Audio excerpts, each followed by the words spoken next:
And AI made these wallpapers. Hold on, don't click away. I know how you feel about AI, and I hate AI slop just as much as you do. But honestly, can you tell these are AI generated?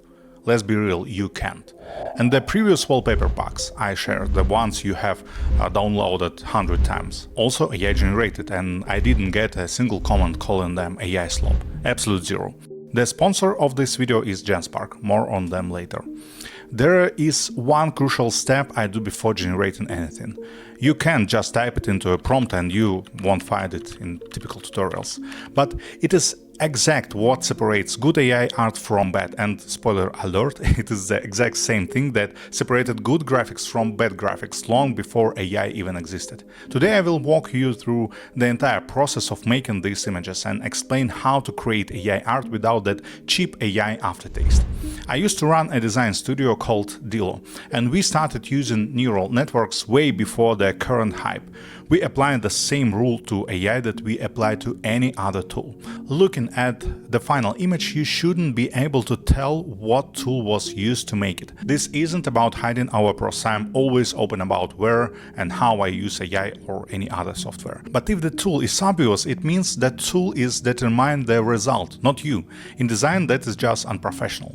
For years, we have treated AI not as a replacement for the designers, but as the designer's tool. Before we start, let's talk about our sponsor. This time it is Genspark, an all-in-one AI workspace that brings top-tier chat models, image generation, voice input and automations into one place.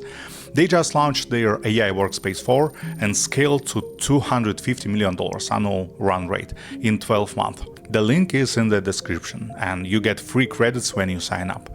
Now let's get back to it. To get rid of that AI aftertaste, you have to understand where it comes from.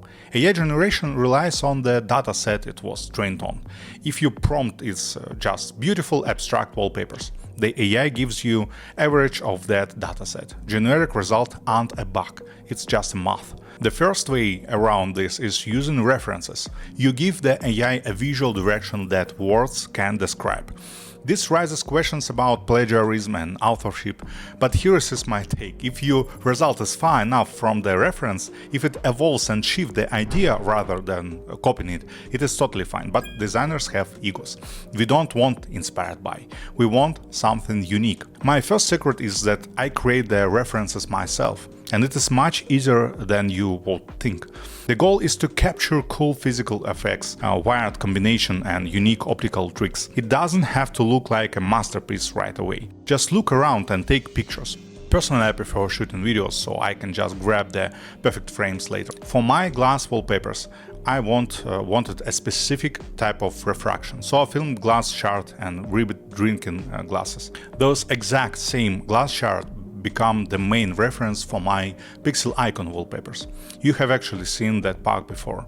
I released it in my MacBook Neo video, and the number one question I got was, how did you make that? Let me show you. I am making a brand new pack from scratch. Here is the full process.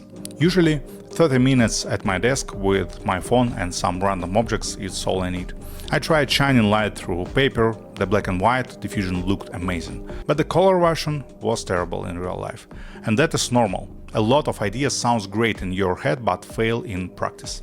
The glass turned out to be the most interesting. Light refracts beautifully through ribbed glasses, and adding water creates even more distortion. A flat ribbed acrylic sheet gave me this incredible vertical dynamic. I use it to shoot gradients, fading from green to light pink. Once I have my base effect, I jump into Genspark. I upload my photos as references and start experimenting with different models and prompts. You can ask it to generate a bunch of images at once. I take a few images, blend them in different proportions, and explicitly tell the prompts what to pull from each. Take the vertical dynamics from this picture and the cool diffusion effect from this one, like this. I will be honest, it rarely works on the first try. Ideas from your head often fail flat. You will see the style drifting or completely generic AI garbage popping up on the screen.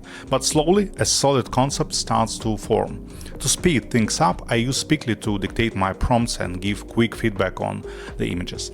It is way faster and all the voice recordings are saved, which is a lifesaver if you need to go back and find a prompt that actually worked. It has saved my life a couple of times. Once I lock in the style, it is time to scale. Unlike standard LLM models, Genspark lets you run multiple tasks in a single chat. I can drop 3 good images and say generate 2 variations of each in these specific colors. Right in the same interface, I filter out the bad ones, generate vertical versions, and upscale their final picks. This is a big deal because generation is still basically a slot machine, and you have to sift through a lot of garbage. Being able to batch 10 images at once saved hours even for relatively small projects like this wallpaper pack. And that is the whole process. I have shown you the practical side, making references with your own hands and finding visual solution in physics and optics in the real world. The theoretical or maybe even philosophical part is that you need a core concept and consistency. And that concept is born during the experiment itself. The process isn't just about finding the right visual, it is where your vision takes shape. That is the essence of individual creativity and personal taste. Yes, we are using AI generation and it is still just generation, but it is the conceptual idea and the application of taste that turn it into a real creative process. In a way, this actually makes things harder, because once you have a strict concept in your head, you have to throw a lot of stuff away. Some people talk about modern models like Nano Banana or GPT Image 2 having a 70 to 80% success rate. But honestly, even since the early days of Stable Diffusion, even though things have gotten much easier, I still throw out 90% of my generation. Not because they look bad, but because they don't fit the tight visual framework I have set. You could just sell these wallpapers off a standard Gumroad page. Or you can take it further, and that's where Genspark Design comes in. I can use it to build a custom landing page for the pack. Gumroad even hands you a ready-made prompt for this. You just drop it into Genspark Design. Normally, you'd feed it your own materials instead. And if you're planning to make a bunch of these pages, it's worth building a design system first.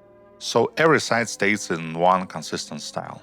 I don't need that here. There is one off and I want a different look for each pack, so I'll skip this step. Here is the nice part. It doesn't just dive straight into the work. It first asks how I actually want the result to look. I gave it a harder job on purpose. I asked it to wire up a real working Gumroad checkout, so the buy button actually does something. And it pulled it off. For a one-shot, the result is genuinely solid. Though, like always with AI, getting it to a truly polished final still takes some sitting down and tweaking. But overall, for design, it's a great tool. I highly recommend trying this out. You can buy these exact wallpapers on my Gumroad. But hey, why not try and make your own? Try Genspark using the link in the description. You get free credits when you sign up.